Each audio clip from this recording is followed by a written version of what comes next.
He says, Punyanche puriso kaira, kairate tang punappunam, tamhi chandang kairatha, sukho punyassa uchchayo. Very simple sayings, but very meaningful to all of us. The meaning is, Punyanche puriso kaira.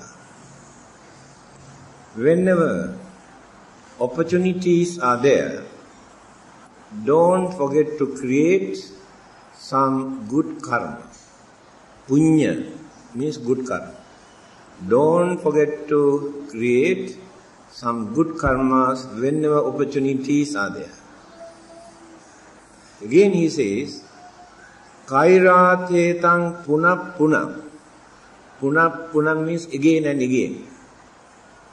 Once or twice or few times are not enough. Punappunam. Do some meritorious deeds again and again. Tamhi chandang kairatha. You had to develop that understanding in your mind. The punya or the merits or the good karmas are very, very important for our life. Therefore, we must have some sort of understanding. Sukho punyassa uchchayo.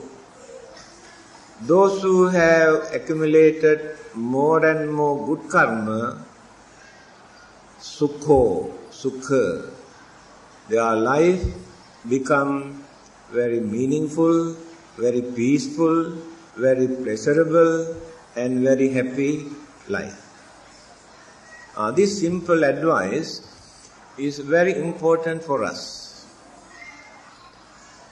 We do not know how we exist. We do not know why some people are very miserable, some people are very pleasurable and contented and satisfied with their life. What is the secret behind? There is nobody else behind or in front to adjust, to arrange, to create these differences. But by our own action, good action and bad action, good deeds and bad deeds, good karma or bad karma. These karmic actions are responsible for the movement of our life. Every hour, every day, every year, we are going on spending either good merits or the demerits we have created during our lifetime. Within this lifetime, if not during one of our previous births. The karma that we accumulate never disappear. All these good and bad karmas follow us, just like our shadow. Wherever we go, shadow also follow us, never stop. So exactly in the same manner, all our good and bad karmas that we have committed, we have performed during our previous birth, not only one particular previous birth, many of our previous births, because they are in the waiting list. When certain karmas are very strong, then they come first. They affect first. Then all the others remain behind. Either they are good one or bad one. Then this particular karma dominate, guide. Later, when that particular karma is fading away by spending, reduce the energy of that particular karma. Then another karma come and occupy it.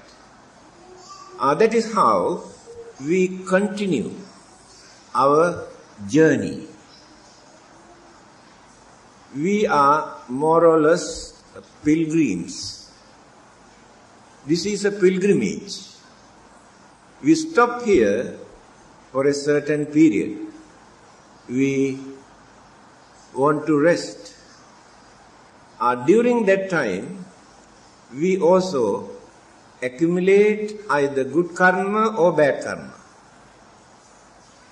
Then on the way, we spend all these karmas for us to lead either pleasant or unpleasant life. So the life becomes miserable through the influence of bad karma that we have done. Life becomes very meaningful and very pleasant through the influence of the good karma that we have done. These karmas have no religion. They are not belong to any religion. Whether we believe or not, every action creates a reaction. This is the scientific interpretation. Action and reaction, these two things are natural. There is no God behind. There is no devil behind. Karmic energy itself creates the effect. For example, now this is a gadget that we use by electricity.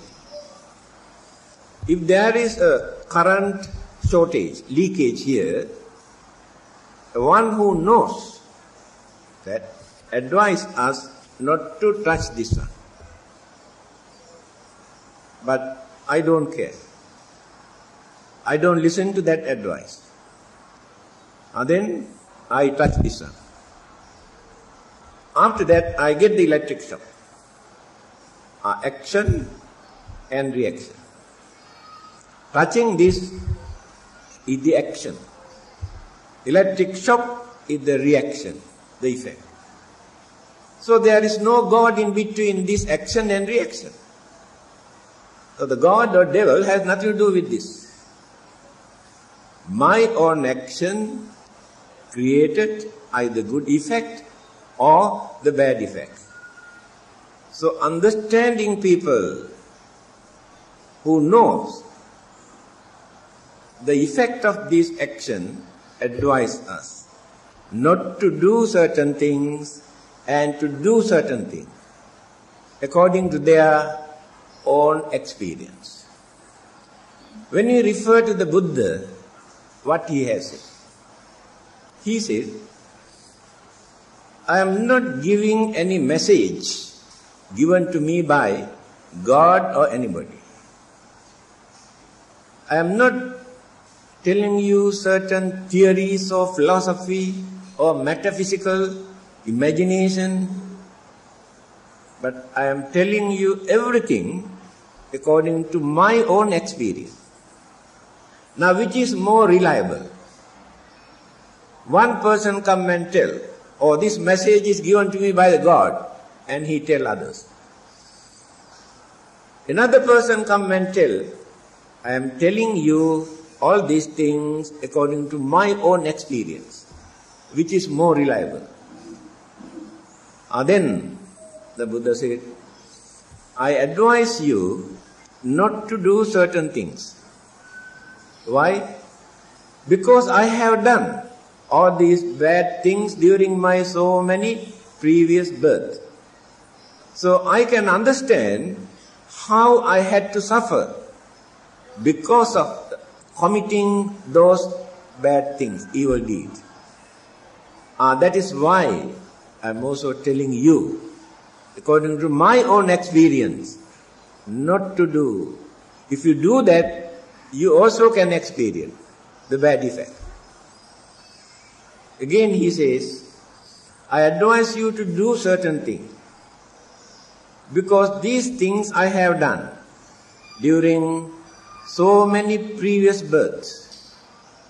I can remember what sort of pleasant, meaningful, prosperous, happy, contented, peaceful life I had because of all these good activities. So according to my experience, I am giving this advice. This is the nature of the Buddha's teaching. It is not a message given by the God, commandment or restrictions or religious laws. You cannot find any religious laws in the teachings of the Buddha. All these are advices given by the Buddha according to his own experience.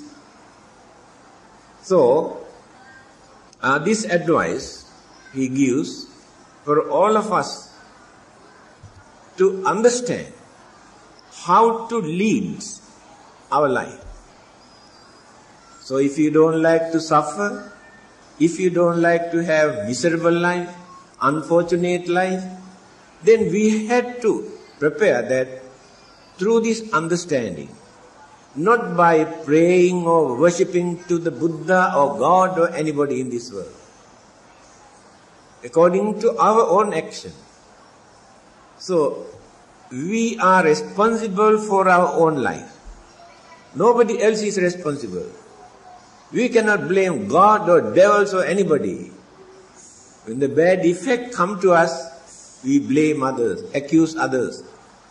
But we never think that these are the bad effects of the bad deeds that we have done earlier.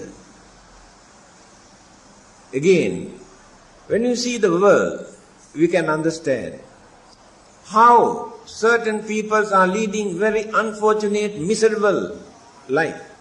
Some others are really enjoying their life. Then who is responsible for that? Nobody else. Their own action. Those who have done good actions, good karma, they are experiencing very peaceful, happy life.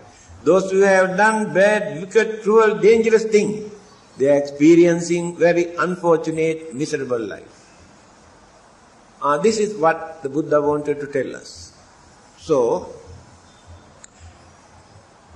Punyanche Puriso Kaira. So whenever opportunities are available, don't forget to do some meritorious deeds. To do some meritorious deed, it is not necessary for you to spend anything.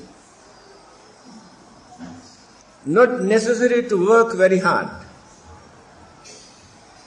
Just by keeping quiet, without spending anything, you can create a lot of good karmas. You do not know that. Take for instance, somebody come and scold you by using all the vulgar, wicked, dirty words. You listen very carefully, even without showing your sour face. You listen mindfully. You never create, you never harbor anger, grudge, ill will, hatred toward this man who come and scold you. You think this person is a stupid man. He is shouting for nothing. He never gained by shouting anything. He cannot provoke me. He cannot irritate me. He cannot create anger in my mind. By shouting, what he expects is for me to get angry. But I never get angry. I have pity on him because of his stupidity. He is shouting here for nothing. I develop my kindness. I practice patience without creating any evil thoughts in my mind. Patience and tolerance and understanding. And that man who shouted at you could not gain anything from you, no reaction, he stopped. And in the end, who win the battle?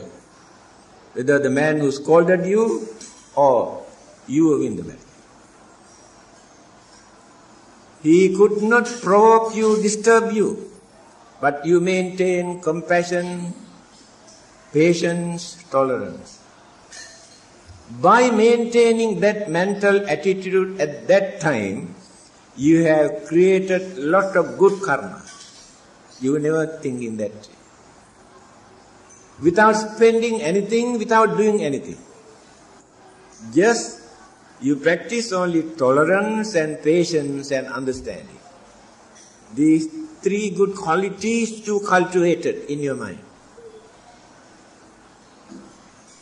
So people think that they had to spend a lot. They had to work very hard to create good karma. No. The more you extend your kindness and compassion and sympathy towards others, you create a lot of good karmas.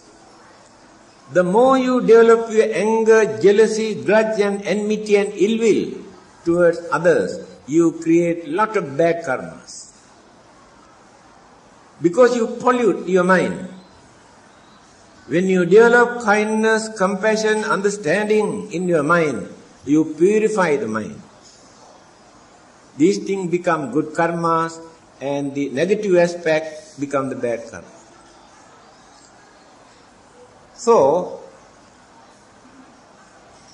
kairathetang punah punam, again and again, we had to accumulate good karmas. The reason is, within one lifetime, from our birth up to the death, amount of good karma or bad karma that we spent, that we experience, we cannot imagine.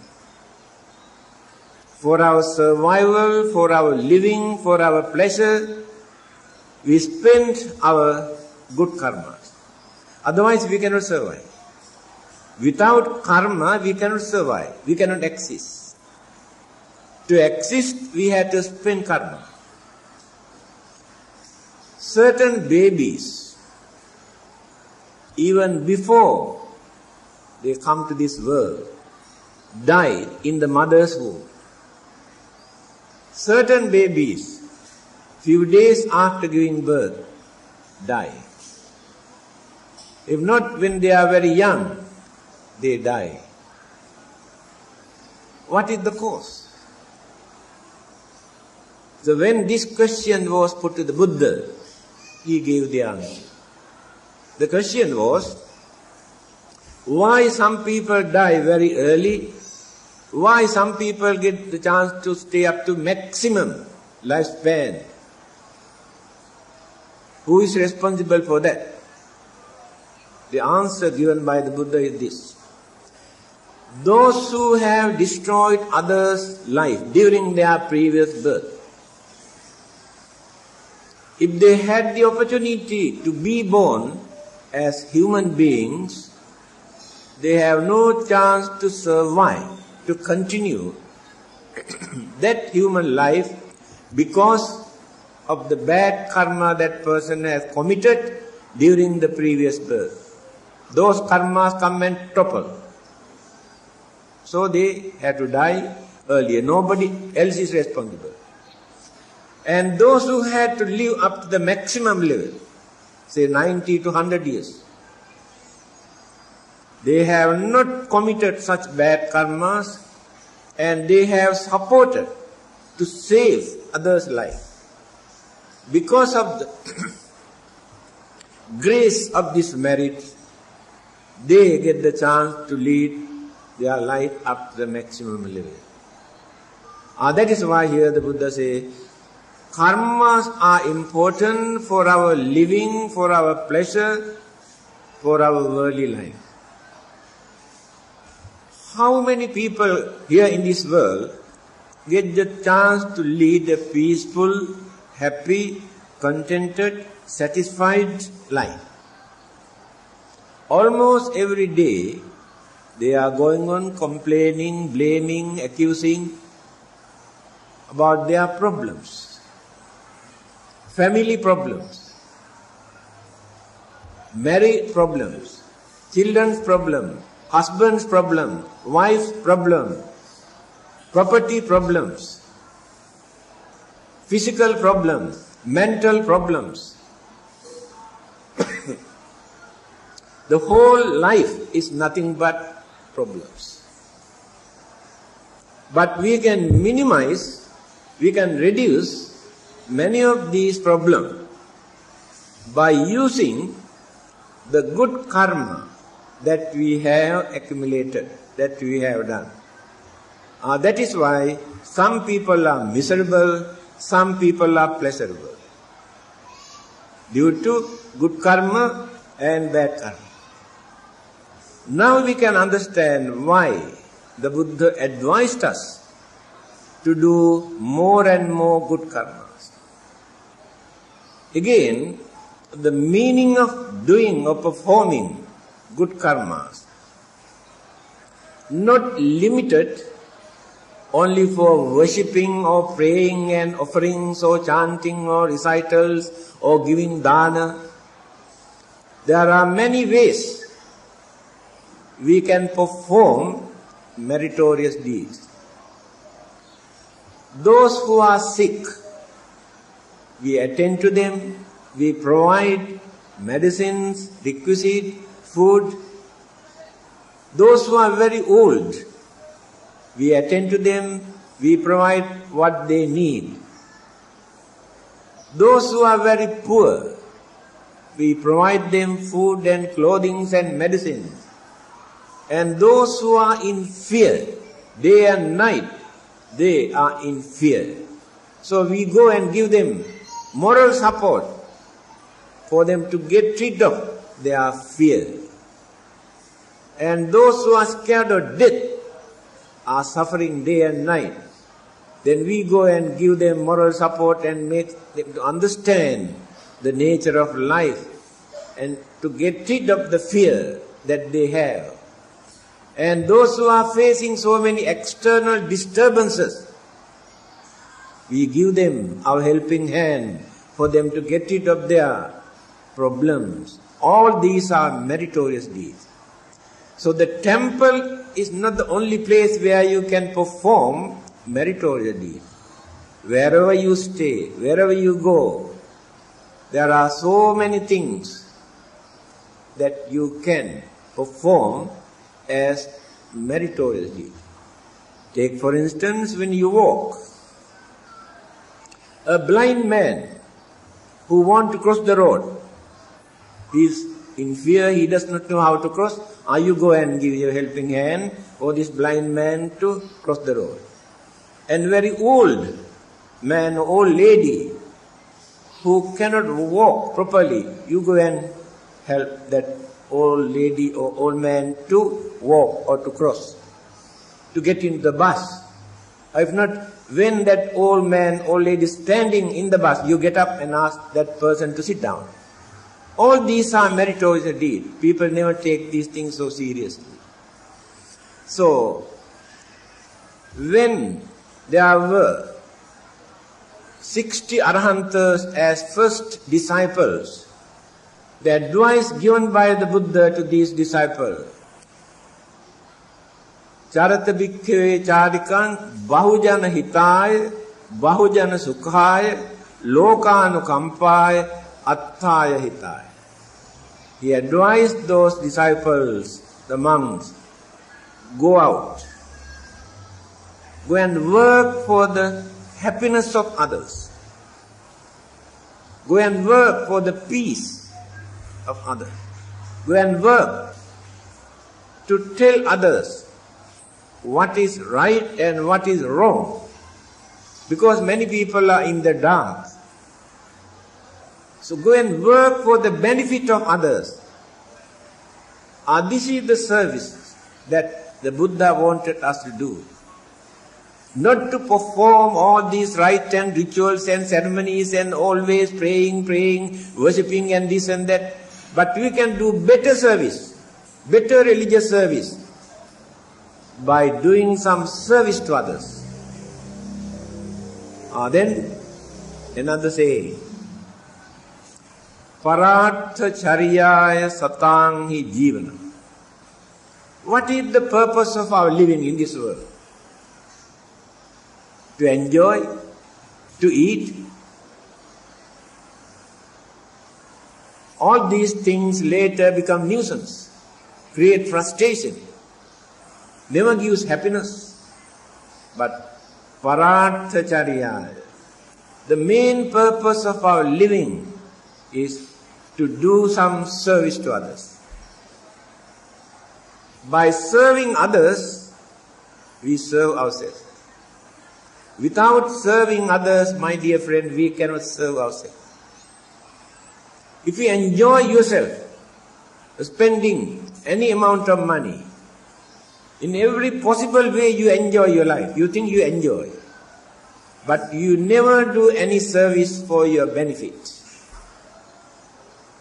But when you come and do some service to another person who is in trouble, who needs your service, then you serve yourself. How? To serve others, you had to reduce your anger, your jealousy, your grudge, your ill will, your enmity, your ignorance, your selfishness. All these things you have to reduce. Otherwise you cannot serve others. Again, you cultivate so many good things. To serve others, you develop your kindness, your compassion, your sympathy, your understanding, your unity, you develop. Then you serve yourself. You cultivate your own life. Without serving others, you cannot cultivate your own life. The Buddha, how did he gain his enlightenment? Many people cannot understand. People say there must be a divine message. The Buddha says, I never get any message from anybody. Name acharyo atti. He said, I never had any teacher to tell me how to become the Buddha. Then he explained how he gains. By doing sacrifices for the benefit of others. He has given up his kingdom, he has given up his worldly pleasures, he has given up his property for the benefit of others, he has given blood, eyes, skins, hair from his body for the benefit of others. He reduced craving, attachment, jealousy, hatred. Life after life he went on developing. Then he gained enlightenment.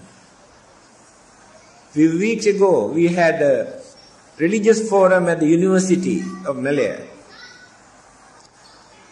4 speakers from 4 religions on organ donations organized by the National Kidney Foundation. All the other religious speakers, they say, well, according to their religion, there is no objection. It is permissible. That's all. In my talk, I mentioned, all these religious people say, according to their religion, it is possible, not impossible. I say it is not enough. In every mosque, every church, every temple, they must announce, inform their members and devotees, encourage them, enlighten them to donate something for the benefit of others. Simply by saying there is no objection doesn't do any service. Then I told them, why? Only Sri Lanka donate eyes. So far, 35,000 cornea eyes donated to Malaysia from Sri Lanka. There is no another country where you can get eyes. And that country, every day, at least 3 or 4 eyes sent to various other countries, 39 countries, every day. Why? It is a Buddhist country. Because the Buddha said, I gained my enlightenment by sacrificing, donating even my body. They follow this. But the Buddhists even in other parts of the world still have not opened their eyes to understand this. Even here in this country, we are trying our best to educate people, but still they are scared. The reason is, whatever religion they practice and superstitious belief occupy the mind earlier, then the religion comes to that mind. Whether they are Buddhist or Christian, Hindus, Muslim, makes no difference. All of them have ignorance and superstitious belief. I mentioned this in my talk. All of us are ignorant. All of us have superstitious ideas. Whatever religion we believe, unless and until we get rid of these two weaknesses, we cannot make use of our religious knowledge properly. These are our weaknesses. Here you can understand who the Buddha is, what he has done to become the Buddha, and how he advised others to follow him, not by worshipping and offerings and chanting him. He said, go and do some service to others. Then, when he was about to die, so many people came with flowers to offer him, to pay last respect to him. Ananda, his disciple, reported, so many people are waiting there outside. I told them, please don't come and disturb the Buddha till the last moment. Then the Buddha said, you must go and tell them, if they really want to respect their master, they must go and do some service to others. They must go and practice one of the advices given by the master, not simply by offering flowers and worshipping. Go and tell them. You can understand who the Buddha is. What he wanted. By introducing Buddhism, he did not depend on our worshipping and praying and offering. What he wanted for us to do some service to others, to be kind, to be honest, to be sincere, do some service to others. Here, all these things we introduce as meritorious deeds. That is why here they will say, do some service, do some meritorious deeds. Whenever opportunities are there, they support you to lead, to carry on your life without so many troubles and problems and difficulties and sicknesses. The merits, the karma support you.